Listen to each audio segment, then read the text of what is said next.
Welcome to today's Explainer. We're exploring a seriously fascinating educational journey called Nand to Tetris. If you've ever stared at your smartphone, or maybe even your smart thermostat, and wondered what is actually happening behind the glass and metal, well, you are in the exact right place. We're going to break down the modern computing stack from the absolute microscopic ground up. So, how do you build a modern computer from nothing? Let's try a little thought experiment. Imagine you're stranded on a desert island with absolutely zero tech. I mean, no circuit boards, no pre-written software, definitely no helpful instruction manuals. The only things you have are basic NAND gates, literally the most primitive building blocks of digital logic.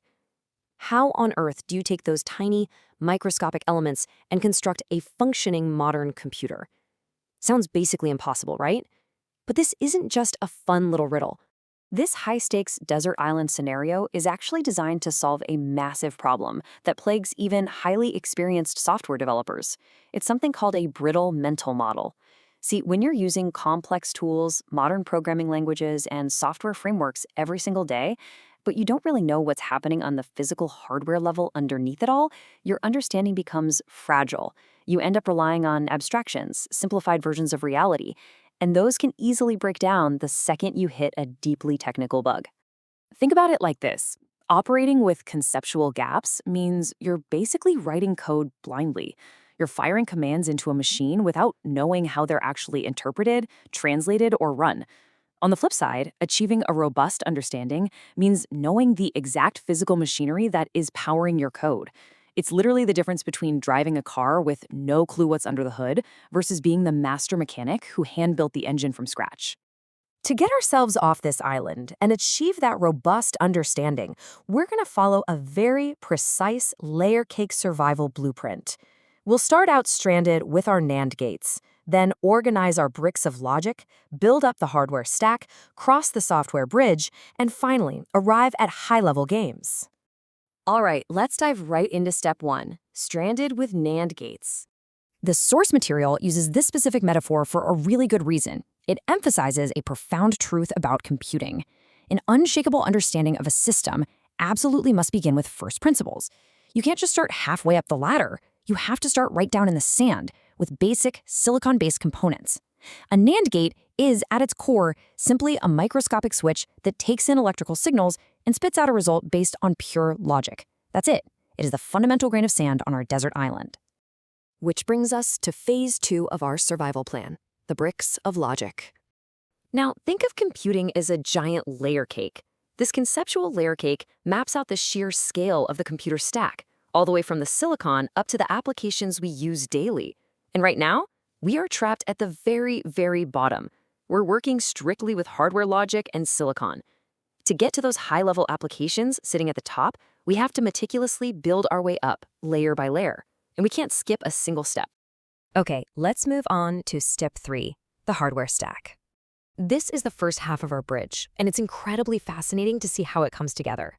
For step 1, we take those raw NAND gates. By wiring them together in very specific patterns, we generate step 2, much more complex logic gates. Then we combine those logic gates and boom, we hit step 3, the arithmetic logic unit, or ALU. That's the part of the machine that actually does the math. Finally, add in some memory and control circuits, and we arrive at step 4, a fully functioning central processing unit, the CPU. We literally just built a physical processor out of grains of sand. By manually constructing the CPU step by step, that mysterious black box of computing is totally shattered. There's no magic happening anymore. It's just electricity flowing through logical bricks that you completely understand, because you placed every single one of them yourself. You get to see exactly how this unbelievably complex machine is truly just a series of simple, elegant physical operations.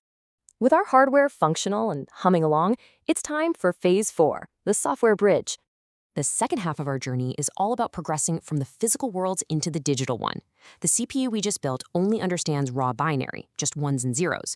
So to level up, step 1 is building an assembler. That's a program that translates basic text commands into that raw binary code.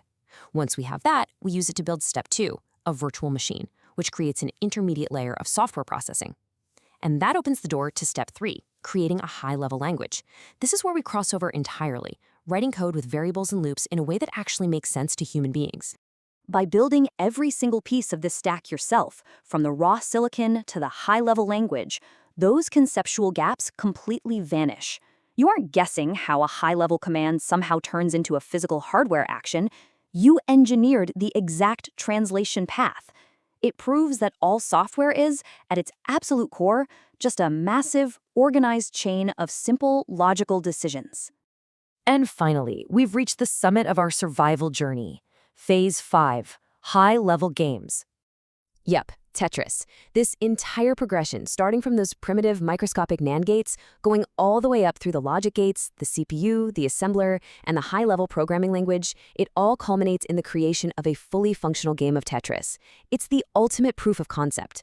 When you see those little blocks falling on the screen, you aren't just seeing a game anymore. You are seeing the visible, interactive result of everything you just built, proving once and for all that even the most dynamic applications are merely highly organized sequences of simple, physical, logical decisions. Knowing that a modern, engaging game is really just an incredibly tall, sophisticated stack of NAND gates completely shifts your perspective, doesn't it? It leaves you to wonder exactly how many millions of logical decisions are firing away in the raw silicon behind the screen you're looking at right this second. Next time you open an app, just remember the desert island.